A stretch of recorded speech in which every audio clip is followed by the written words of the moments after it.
Imaginez-vous marcher dans un village où des coqs géants sont peints sur les murs des maisons, accrochés aux portes et même vendus comme souvenirs sur les marchés locaux.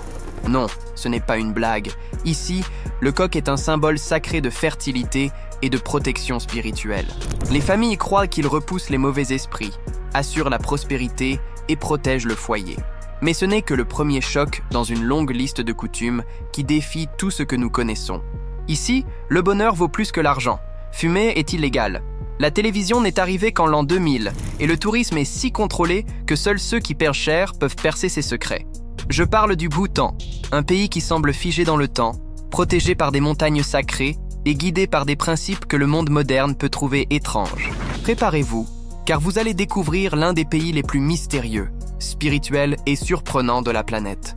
Un lieu qui redéfinit ce que signifie vivre en paix, en harmonie et sans aucune honte de ses croyances. Mais avant de commencer, laissez un like et abonnez-vous à la chaîne. Cela ne coûte rien et me motive à continuer à vous proposer du contenu incroyable. Numéro 1. Géographie. Situé au cœur de l'Himalaya, le Bhoutan est un petit royaume montagneux entouré de deux géants, l'Inde et la Chine. Avec une superficie d'environ 38 000 km², le Bhoutan est un petit pays qui, pendant des décennies, est resté isolé du reste du monde, protégé par des montagnes imposantes et des vallées profondes qui rendent l'accès difficile et renforcent son aura de mystère. Plus de 70% du territoire est couvert de forêts, et la Constitution stipule que ce pourcentage ne doit jamais diminuer. Cela fait du Bhoutan le seul pays au monde à avoir des émissions de carbone négatives. En d'autres termes, il absorbe plus de pollution qu'il n'en produit. Les paysages varient des montagnes enneigées au nord aux forêts tropicales luxuriantes au sud, créant un contraste naturel tout simplement impressionnant. Et ce n'est pas tout. Avec des altitudes dépassant les 7000 mètres, le pays abrite le Gangkhar Puensum, la plus haute montagne du Bhoutan et la plus haute au monde à n'avoir jamais été escaladée, car le gouvernement considère ces sommets comme sacrés. Cette profonde relation spirituelle avec la nature est une partie essentielle de l'identité nationale et l'une des raisons qui font du Bhoutan un lieu unique sur la planète. Numéro 3. Population. Avec un peu plus de 800 000 habitants, le Bhoutan est l'un des pays les moins peuplés d'Asie, mais la force de son peuple réside dans l'union entre spiritualité, tradition et simplicité. La population est principalement composée des groupes Ngalop, Charchop et Lhotshampa, qui ont ensemble façonné une culture riche et profondément liée à la foi bouddhiste. Ce mélange d'ethnies a créé une identité unique, avec des traits typiques des peuples de l'Himalaya.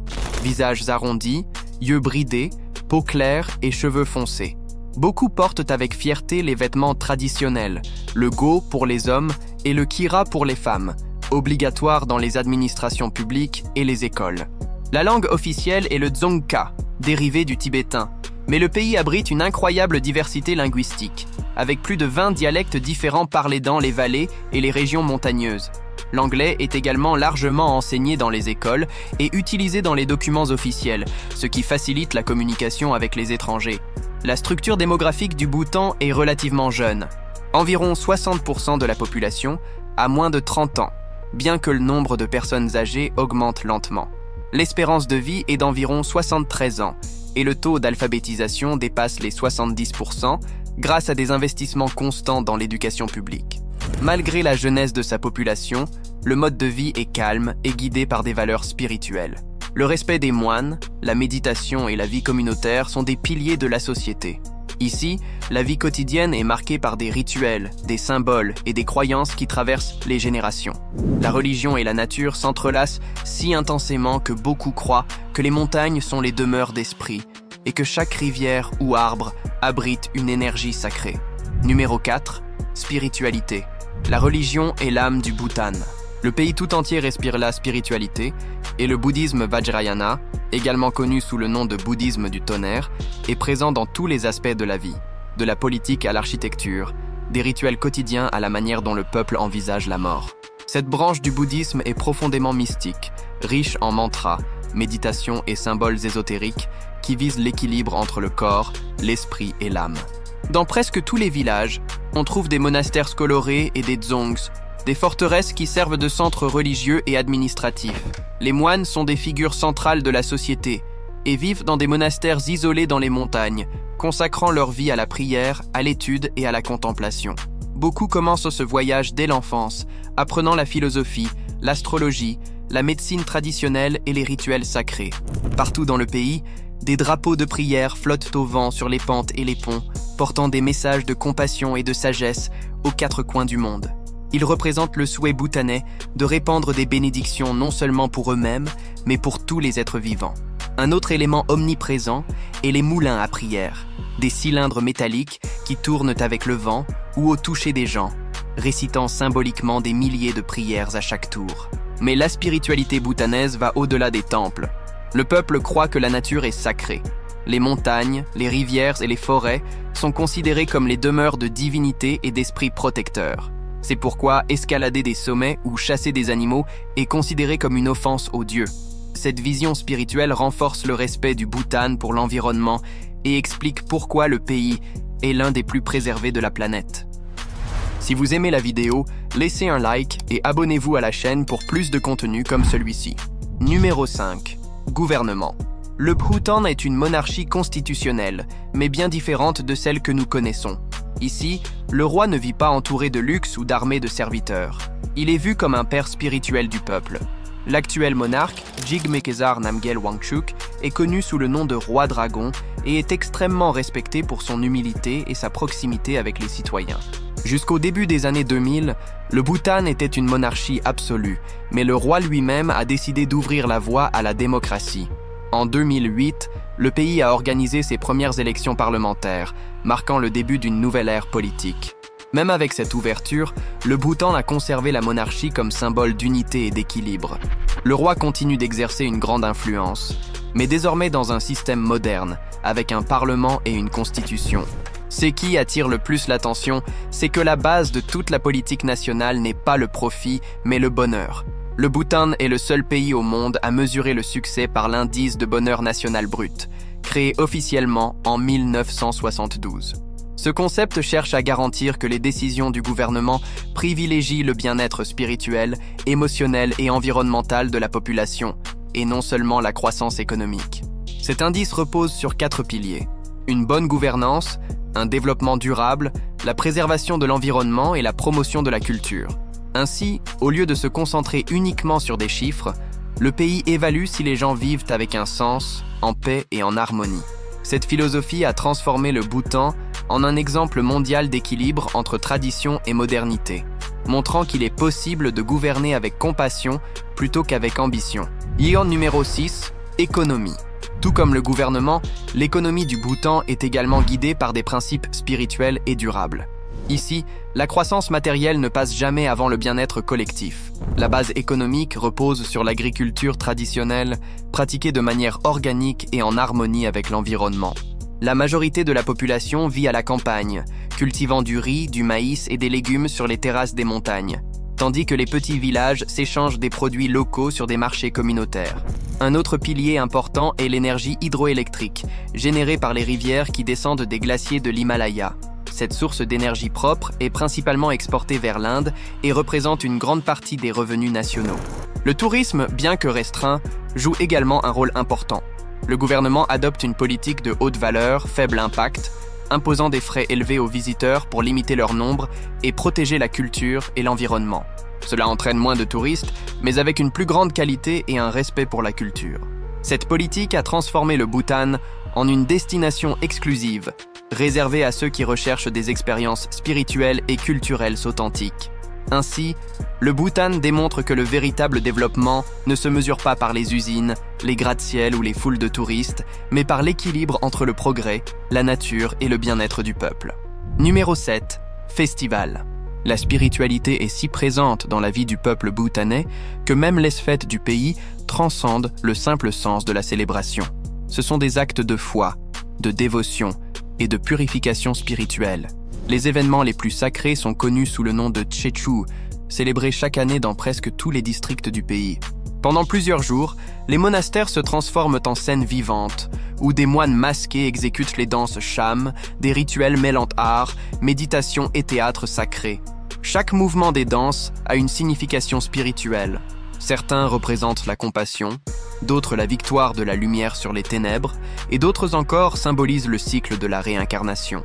Les masques colorés, fabriqués à la main par des artisans locaux, représentent des dieux, des démons et des animaux mythiques. Le son des tambours et des trompettes résonne dans les vallées, créant une atmosphère hypnotique qui combine dévotion et beauté.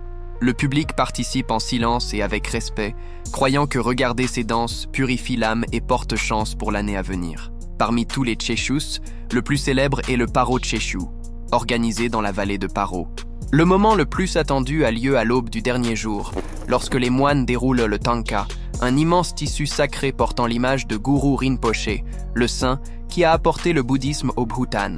On croit que le simple fait de voir cette relique suffit à bénir toute une vie. Un autre événement marquant est le Losar, le Nouvel An bhoutanais, une célébration qui marque le renouveau spirituel et le début d'un nouveau cycle dans le calendrier lunaire. Les familles décorent leurs maisons avec des drapeaux de prière, des fleurs et de l'encens, tandis que les temples réalisent des rituels de purification et de bénédiction. C'est une période de renouveau intérieur, de pardon et de gratitude, où le pays entier s'emplit de couleurs et de bonnes énergies. Plus que de simples événements, ces célébrations représentent le cœur spirituel du Bhoutan. Ce sont des moments où le pays tout entier se connecte à son essence, transformant la foi en spectacle et le quotidien en une offrande vivante aux dieux. Numéro 8. Capitale. Thimphu, la capitale du Bhoutan, est l'une des villes les plus singulières au monde. Contrairement à toute métropole moderne, ici le silence remplace le bruit des voitures et l'harmonie spirituelle se mêle au quotidien. Avec environ 150 000 habitants, Thimphu est le cœur politique, culturel et spirituel du pays, une ville qui a réussi à se moderniser sans perdre son âme traditionnelle. En parcourant ses rues, le visiteur remarque quelque chose qui semble impossible dans une capitale. Il n'y a ni feu de circulation, ni gratte-ciel, ni panneaux publicitaires. Les bâtiments suivent le même style architectural, avec des fenêtres en bois sculpté, des couleurs terreuses et des détails inspirés des temples bouddhistes. Le résultat est une ville qui semble conçue pour transmettre paix et équilibre. Le centre de la vie politique et spirituelle est l'imposant Tashitsho-Dzong, une forteresse blanche aux toits dorés qui domine le paysage. C'est là que se trouve le trône du roi, les bureaux du gouvernement et une partie du clergé bouddhiste. La nuit, le Dzong est illuminé et son image se reflète sur la rivière Wangshu, créant l'une des scènes les plus époustouflantes du pays. Thimphu abrite également la monumentale statue du Bouddha d'Ordenma, d'une hauteur impressionnante de 51 mètres, visible à des kilomètres. À l'intérieur reposent plus de 100 000 petites statues de Bouddha, symbolisant la présence constante de la foi dans la vie des Bhoutanais. Ce lieu est un point de pèlerinage et de méditation, surtout à l'aube, lorsque le soleil touche la surface dorée de la statue et que la vallée s'éveille dans un silence sacré. Bien que petite, la capitale est étonnamment organisée et accueillante. On y trouve des marchés traditionnels où les habitants achètent du riz rouge, du beurre de yak et des épices, des cafés modernes servant du thé, des pâtisseries locales et des plats typiques, et des monastères où résonnent des chants au crépuscule. Tout est en parfaite harmonie entre l'ancien et le nouveau, un reflet de l'âme du Bhoutan lui-même, où le progrès avance main dans la main avec la spiritualité. Numéro 9. Site touristique. Voyager au Bhoutan, c'est comme marcher dans un musée vivant de la spiritualité, où chaque montagne, temple et vallée porte une signification sacrée. Le pays est rempli de paysages préservés et de constructions qui semblent défier la gravité, perchées sur des falaises est enveloppées de brumes mystiques. Le site le plus emblématique et sacré du Bhoutan est le monastère Takchang, connu sous le nom de Nid du Tigre. Situé à près de 3000 mètres d'altitude, il a été construit sur une falaise qui plonge dans une vallée verdoyante. La légende raconte que Guru Rinpoché, le saint qui a apporté le bouddhisme au pays, y a médité au 8e siècle, après être arrivé sur un tigre volant. Aujourd'hui, ce lieu est l'un des plus grands symboles spirituels du Bhoutan et une destination incontournable pour les pèlerins et les visiteurs. Un autre endroit impressionnant est le Dzong de Punakha, une forteresse magnifique construite entre deux rivières, symbolisant l'union du masculin et du féminin. Avec ses couloirs colorés, ses tours dorées et ses vues imprenables, il est considéré comme l'un des plus beaux bâtiments de l'Himalaya. En plus d'être un centre administratif et religieux, le site accueille des cérémonies importantes, comme des couronnements et des festivals traditionnels. D'autres destinations qui enchantent les voyageurs incluent la vallée de Paro, entourée de champs et de montagnes enveloppées de brume, et la vallée de Bumthang, connue comme le cœur spirituel du Bhoutan, où de temples anciens et des monastères silencieux racontent des histoires de saints, de rois et de moines. La vallée de Phobjikha, outre sa beauté naturelle, abrite le monastère de Gangte, l'un des plus beaux et isolés du royaume. Cet endroit offre l'une des vues les plus envoûtantes du Bhoutan, entouré de champs verts et de montagnes couvertes de brume. C'est aussi le refuge des grues à cou noir, des oiseaux sacrés qui arrivent chaque année du Tibet et sont accueillis par des chants et des offrandes dans un spectacle de foi et de nature. Pour les aventuriers, le pays propose l'une des randonnées les plus impressionnantes et exigeantes au monde, le Snowman Trek. D'une durée pouvant atteindre 25 jours, elle traverse des vallées reculées, des villages perdus et des montagnes dépassant 5000 mètres d'altitude. C'est un voyage que peu de gens parviennent à compléter, mêlant défis physiques et expériences spirituelles au cœur de l'immensité de l'Himalaya. La nature se manifeste également dans toute sa splendeur au parc national de Jigme Dorji, le plus grand Bhoutan. Il abrite des léopards des neiges, des pandas roux, des yaks sauvages et des dizaines d'espèces rares. Des forêts denses, des lacs cristallins et des pics enneigés font de ce parc l'une des zones les plus préservées de l'Himalaya, où la vie sauvage et le silence marchent en parfaite harmonie. Un autre lieu incontournable est le col de Dochula, un point de vue situé à plus de 3000 mètres d'altitude, où 108 stupas blanches s'élèvent côte à côte, créant un paysage presque céleste. Par temps clair, on peut voir l'horizon de l'Himalaya couvert de neige, un décor d'une paix absolue. Chaque voyage au Bhoutan est plus qu'un simple tourisme. C'est un pèlerinage intérieur, une opportunité de se déconnecter du monde moderne et de ressentir la paix qui émane de chaque recoin de ces royaumes cachés parmi les nuages. Numéro 10. Cuisine. La cuisine du Bhoutan est une expérience qui éveille l'essence et reflète l'essence de son peuple. Simple, spirituelle et étonnamment intense. Un ingrédient domine presque tous les plats, le piment. Les Bhoutanais le consomment en gros morceaux, frais ou séchés, mélangés avec du fromage, des légumes et du riz. Le plat le plus traditionnel du pays est l'ema dachi, une combinaison de piments forts cuits dans une sauce au fromage, une recette simple mais si épicée qu'elle défie même les palais les plus audacieux. C'est considéré comme la véritable saveur du Bhoutan et il est présent dans presque tous les repas. Un autre plat populaire est le kewa dachi, préparé avec des pommes de terre, du fromage et du piment, et le chamu dachi, cuisiné avec des champignons et la même sauce crémeuse.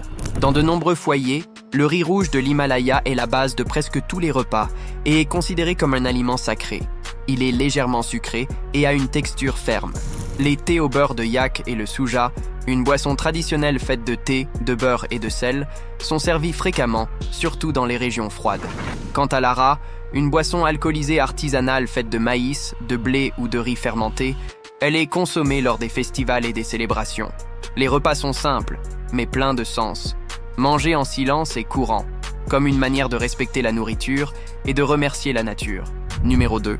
Culture. La culture du Bhoutan est l'une des plus préservées et authentiques au monde. Chaque geste, chaque couleur et chaque symbole a une signification spirituelle. L'une des traditions les plus surprenantes et curieuses du Bhoutan est la vénération du phallus, quelque chose qui peut sembler étrange aux yeux occidentaux, mais qui fait partie d'un héritage spirituel profondément enraciné dans l'histoire du pays.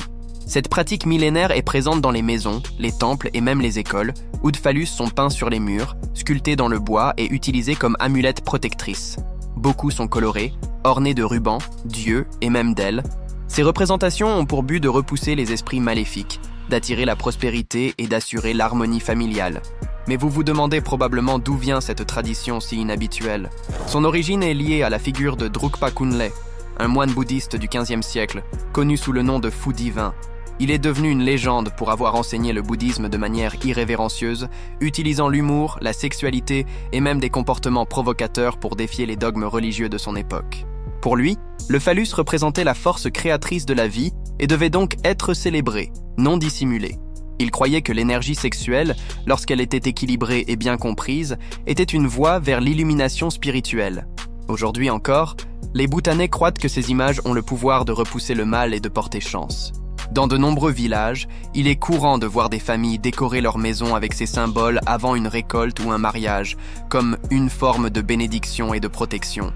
Les habitants ne considèrent pas ces représentations comme obscènes, mais comme des symboles sacrés de fertilité, de vitalité et de prospérité. Curieusement, cette tradition est également devenue un symbole culturel. Les touristes du monde entier sont impressionnés de voir des boutiques vendre des souvenirs en forme de phallus. Porte-clés, sculptures, peintures et même des bonbons, mêlant le sacré au comique d'une manière unique. Et malgré l'étrangeté initiale, Il est impossible de le nier. Cette pratique résume parfaitement l'essence du Bhoutan, un pays où le spirituel et l'humain s'unissent en harmonie, et où même l'inhabituel a une finalité sacrée. Résumé. Le Bhoutan est un pays qui défie les logiques du monde moderne. Un royaume caché parmi les montagnes de l'Himalaya, où la foi guide le quotidien, la nature est traitée comme sacrée, et la simplicité est le plus grand trésor du peuple. Avec des paysages intacts, des traditions millénaires et un profond respect pour la vie, le Bhoutan est une nation qui prouve que la véritable richesse ne réside pas dans le luxe, mais dans la paix intérieure. Cette vidéo touche à sa fin. Maintenant, dites-nous, qu'est-ce qui a le plus attiré votre attention? Si vous êtes arrivé jusqu'à la fin de cette vidéo, laissez un like et abonnez-vous à la chaîne. Cela m'encourage à continuer à vous apporter plus de contenu. À la prochaine vidéo.